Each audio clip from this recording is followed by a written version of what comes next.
Wesh YouTube, comment vas-tu? Je te retrouve aujourd'hui un peu rapidement pour faire une vidéo un peu chill. J'avais envie qu'on fasse un point saga. Alors je suis pas une grande lectrice de saga. J'en lisais beaucoup plus en étant jeune, en fait, ado. Et je m'y suis remise là, je dirais ces 2 dernières années, un peu en découvrant Booktube en fait. Et du coup je me disais qu'on pourrait faire un petit point saga, où j'en suis, quelle saga est en cours, est-ce qu'il y a des sagas que j'ai terminé. Et voilà, moi ça me permettra aussi d'avoir une petite trace et je me dis début d'année prochaine, si je suis toujours là, on pourra voir comme ça si oui ou non j'ai avancé dans la lecture de mes sagas. On va commencer par les sagas que j'ai finies là en 2023. Je n'en ai fini qu'une, donc ça va être assez rapide. J'ai fini Blackwater, c'est une saga que j'ai débutée je pense fin 2022, enfin quand ça a commencé là, je ne sais plus quand c'était, mais je l'ai terminée du coup en 2023. Là je te montre le premier tome, c'est évidemment édité chez Monsieur Toussaint Louverture, c'est écrit par Michael McDowell et c'est toujours traduit par Yako Lacour avec la participation de Hélène Charrier, une petite épopée familiale sur fond de réalisme magique. Bref, je vais pas te faire l'affront de te raconter de quoi ça s'agit, tout le monde le sait. Et c'était une très bonne saga que j'ai donc finie. Pour ce qui est des sagas que je ne pense pas continuer, il n'y en a qu'une qui est une duologie. Et faut pas dire jamais, mais disons que j'ai bien assez de livres à lire pour me forcer à lire des livres que je n'ai pas envie de lire. Et le tome 1 ne m'a pas assez convaincue pour que j'ai vraiment envie de lire le tome 2. C'est La 9e maison de Lee Bardugo. J'avais globalement bien aimé, c'était sympa. C'est pas du tout une mauvaise lecture, tu vois. On va pas non plus bitcher pour bitcher. Globalement, c'était sympa. Je comprends que ce livre ait plu. Sur moi, ça n'a pas fonctionné. Bref, j'ai été saoulée par plein de petits trucs un peu à la con qui font que globalement, je sais que là, le 2e tome est sorti et je m'en fous. Donc à voir, faut pas dire jamais dans le sens où si un jour vraiment l'occasion se présente, why not, mais c'est pas prévu quoi. Alors maintenant on va attaquer les sagas en cours. Je vais commencer par les trucs un peu genre jeunesse ado, même s'il y a des trucs que je sais pas trop où classer, mais soit. Première saga en cours, c'est Magic Charlie de Audrey Alouette. Je ne sais pas chez qui c'est édité, je ne l'ai pas noté parce que moi je les écoute en livre audio, ils sont lus sur Next Story par Guillaume Marquet. Et bordel, qu'est-ce que je prends du plaisir. J'ai donc lu le tome 1 qui s'appelait L'apprenti et je suis quasiment à la fin en fait du tome 2, donc on peut dire que j'ai fini le tome 2. Hein, dans l'idée, je l'aurais fini quelques jours après cette vidéo, qui s'appelle Bienvenue à Saint-Fouettard. Il me semble que c'est en 3 tomes, si je ne dis pas de bêtises, donc je pense très sincèrement finir cette saga cette année. C'est un petit bonbon. L'histoire de Charlie, qui est un magicien et qui va découvrir ses pouvoirs en découvrant plein d'autres secrets liés à sa famille, à sa grand-mère principalement, mais aussi à sa mère, etc. Qui va tenter de percer ses mystères et aussi d'apprendre tout simplement à se connaître, lui, sous ses nouvelles facettes. C'est un roman, ou enfin du moins une saga, des romans, tu as compris, d'aventure, d'échange, de partage, d'apprentissage. L'univers est cool, tout y est cool, c'est absolument pas dénué de sens, on ne survole pas les questions importantes, beaucoup de choses y sont soulevées. J'adore absolument cette saga et je suis quasiment sûre de la finir cette année. Dans le même style, je suis en train d'écouter Steam Sailor de E.S. Gris et qui est lu par Adélaïde Poulard. Le tome 1 s'appelait L'Héliotrope, je l'ai dévoré. Le tome 2 s'appelle Les Alchimistes, je l'ai également dévoré et il ne me reste que le tome 3, là je suis sûre, qui s'appelle lui Le Passeur d'âme, si je dis pas de bêtises, Les Passeurs d'âme. Saga jeunesse ado, je sais pas trop comment la classer, dans un univers steampunk avec des pirates, des personnages tous attachants, c'est juste génial. Et comme ce sont les 2 sagas que j'écoute là en livre audio, j'en lis une et puis je lis la suite de la suivante, ce qui fait en fait que je laisse pas trop de temps entre les différents tomes, donc j'avance plutôt vite. Là aussi je suis quasiment sûre de finir Steam Sailors cette année parce qu'il ne me reste donc qu'un tome que je vais entamer juste après là la fin, du coup tu l'as compris, du tome 2 de Magic Charlie et je passe un excellent moment dans l'une comme dans l'autre quoi. 3e saga en cours qui est une relecture et j'arrive bientôt à la fin de tout ce que j'ai déjà lu. C'est la saga de l'épouvanteur de Joseph Delaney qui est édité chez Bayard Jeunesse, enfin du moins qui l'était à mon époque, que j'ai acheté. Ah bah c'est écrit en 2011. Il y a même le prix encore en francs CFA. Bref, c'est traduit par Marie-Hélène Delval et c'est une de mes sagas chouchou d'enfance que j'avais dévoré en étant gosse jusqu'au tome 8, il me semble. J'ai entamé la relecture il y a quelques années où je me lis chaque automne-hiver 1 à 2 tomes voire 3, ça dépend. Bref, là cet automne, j'ai fini le tome 6. J'ai pris le tome 7, oui, j'ai pas fait exprès et j'ai la flemme de me relever pour aller chercher le 6. Mais voilà, j'avance tranquillement. En plus de ça, j'ai tous les tomes en ma possession pour l'instant, enfin du moins, tu l'as compris, jusqu'au 8. Donc ça m'a permis d'avancer assez facilement, comme en plus, même si j'ai oublié beaucoup de choses, j'ai des souvenirs assez vifs de beaucoup de moments. Ça me permet d'espacer la lecture sans pour autant être trop perdue. Je prends beaucoup de plaisir à le relire. J'y vois les défauts que les gens y voyaient, que les gens y voient avec un œil adulte, mais il y a un côté sentimental autour de cette saga, donc je prends énormément de plaisir.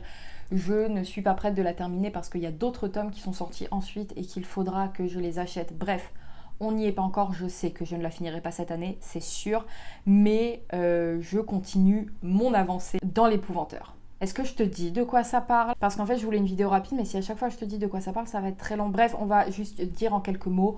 On y fait la rencontre de Tom Ward, qui est un jeune homme qui doit devenir épouvanteur. Les épouvanteurs ont pour but de protéger les comtés en combattant, en chassant les forces obscures et occultes. Et Tom devient apprenti épouvanteur. Voilà. Ensuite, j'ai commencé fin 2023, là, en décembre, je crois, genre période de Noël, La Passe Miroir de Christelle Dabos avec le premier tome qui s'appelle Les Fiancés de l'hiver. Je ne comprends pas, enfin toujours pas pourquoi le tome s'appelle Les Fiancés alors qu'il n'y en a qu'une. Alors, si je dis pas de bêtises, c'est en 4 tomes. Je suis pas sûre de la finir cette année, mais du moins, j'aimerais pas trop tarder à lire le tome 2 parce que c'était une très chouette découverte. J'avais passé un très agréable moment en lisant ce tome 1. J'avais trouvé l'univers bien amené. C'était pas trop, là aussi, c'est ce que j'ai pu reprocher parfois à certains univers ados, un peu young adulte, où en fait, on rajoute de la magie et des trucs surnaturels. On ne sait pas pourquoi, ça n'a pas de rapport. Enfin, parfois je trouve que c'est un peu brodé pour donner une espèce de fausse densité à l'univers.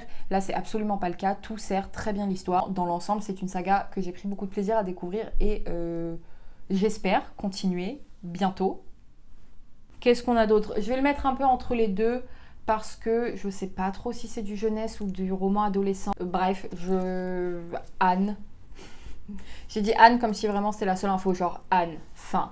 C'est donc les aventures de Anne de Green Gable, qui est ici le premier tome de Lucy Maud Montgomery, édité chez Monsieur Toussaint Louverture, dans cette très jolie édition qu'on a beaucoup vu passer et qui est traduit par Hélène Charrier. J'ai adoré le tome 1, j'ai un petit peu moins aimé toute la première partie du tome 2, et je pense que c'est ce qui a un peu freiné mon avancée, mais je sais que c'est des lectures que j'aime beaucoup faire au printemps. Je prends énormément de plaisir à retrouver Anne, qui est une enfant, puis une jeune femme qui me touche énormément. C'est très onirique, c'est très joli, c'est très visuel, coloré. Il y a beaucoup de choses qui me plaisent dans cet univers. Et j'espère vraiment ce printemps pouvoir lire le tome 3, voire le tome 4, parce que j'y prends énormément de plaisir et ça fait un peu partie de ces lectures qui deviennent un peu lecture doudou, tu vois. Donc voilà, c'est une saga qui est en cours, que je ne pense pas finir cette année parce que y a pas mal de tomes, mais que je compte bien avancer. J'ai hâte, dans tous les cas, de connaître la suite.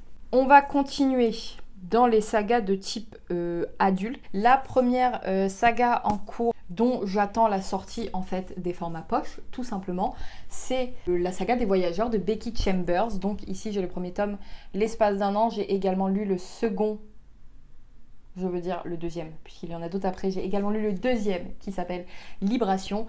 Je les lis du coup chez le livre de poche où ils sont traduits par Marie Surger, je ne sais toujours pas comment on dit, excusez-moi madame. C'est une saga qui se passe dans le même univers, mais on ne suit pas forcément les mêmes personnages dans les différents tomes, bien qu'ils aient des liens entre eux. Il y est question de communication, d'apprentissage, de tentatives de communication entre les différentes espèces, de hiérarchie, de place sociale, d'énormément de choses en fait. Il y a plein de questionnements autour des intelligences artificielles qui forcément ouvrent des portes et des axes de discussion et font des liens avec d'autres, avec des formes de ségrégation, de séparatisme, etc. Bref, il y a énormément de choses qui y sont soulevées.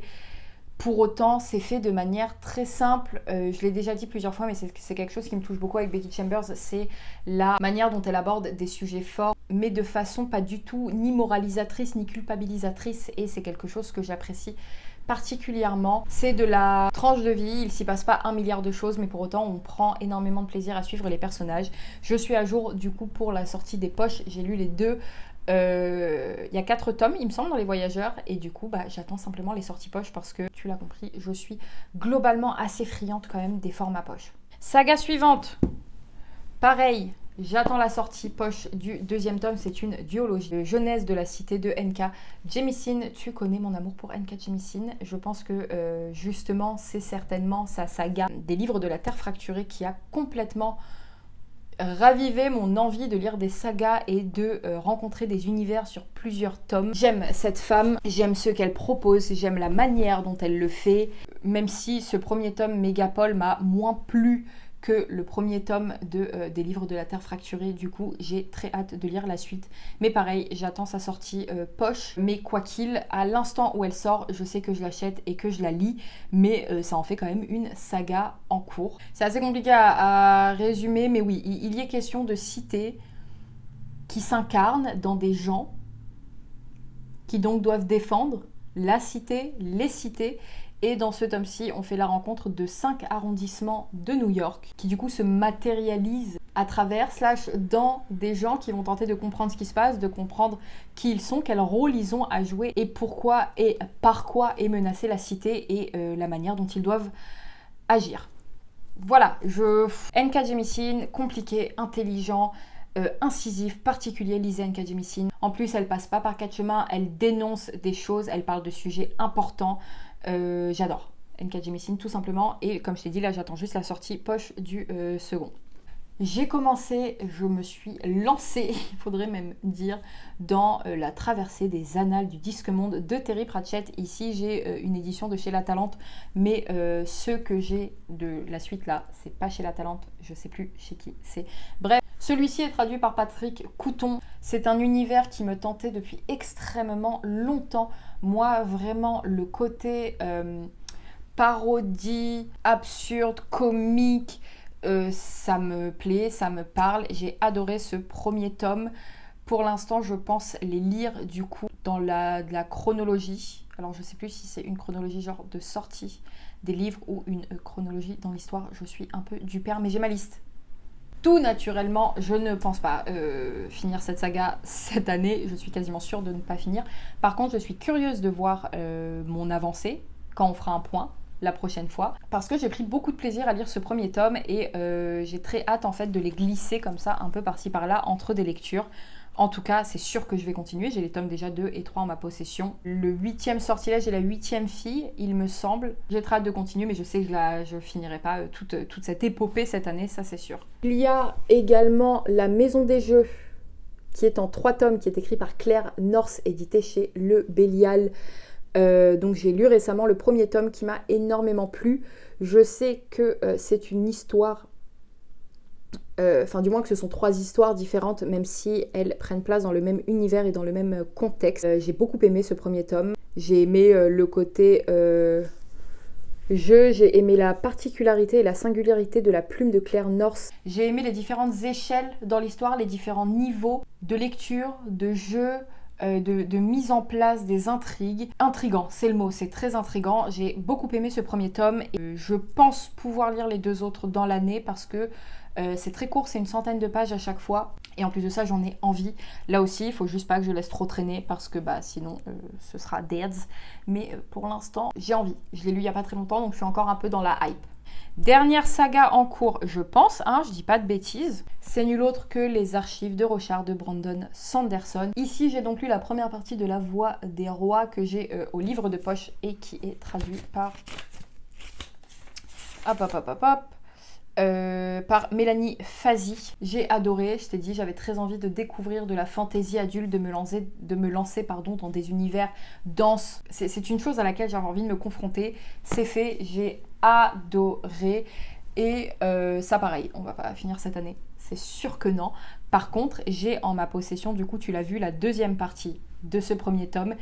Et je pense que d'ici 2-3 lectures, je vais l'enchaîner parce que j'ai très envie et que c'est un univers tellement dense que je ne veux pas laisser passer trop de temps de peur de m'en détacher, de peur de ne pas réussir à me remettre dedans. Donc je pense que je vais enchaîner. Puis surtout, j'en ai très envie. Je l'ai lu là toute fin de l'année ou début de l'année, je ne sais plus. Bref, soit fin décembre, soit début janvier. Et j'aimerais fin février ou début mars me lire la deuxième partie. On va pas finir cette année, hein, on va pas se voiler la face. Clairement, je n'y crois pas du tout. Mais c'est pas grave, au moins on va avancer. Voilà, écoute, c'en est tout pour mes sagas en cours. J'ai des envies. Voilà, il y a des sagas qui me font envie. Je ne pense pas pour l'instant les démarrer, à moins que vraiment j'ai très envie et je craque sur une lecture. Bref, j'espère que cette vidéo un peu blabla, un peu chill t'a plu. Comme d'habitude, n'hésite pas à me dire s'il y a certaines de ces sagas que tu es en train de lire / que tu as lu. Et dis-moi, toi, quelles sont tes sagas coup de cœur du moment en cours, que ça me donne quand même quelques idées. Sait-on jamais que je craque en fait. Merci aussi parce qu'on est un peu plus nombreux ici et ça me fait fort plaisir. Merci pour tes gentils commentaires qui me font très plaisir et qui me vont droit au cœur. Je les prends avec beaucoup de gratitude et d'amour. Il fait quasiment nuit, donc moi je vais arrêter de parler. Merci d'avoir regardé cette vidéo et d'avoir passé ce petit moment en ma compagnie. Et d'ici la prochaine fois, prends bien soin de toi.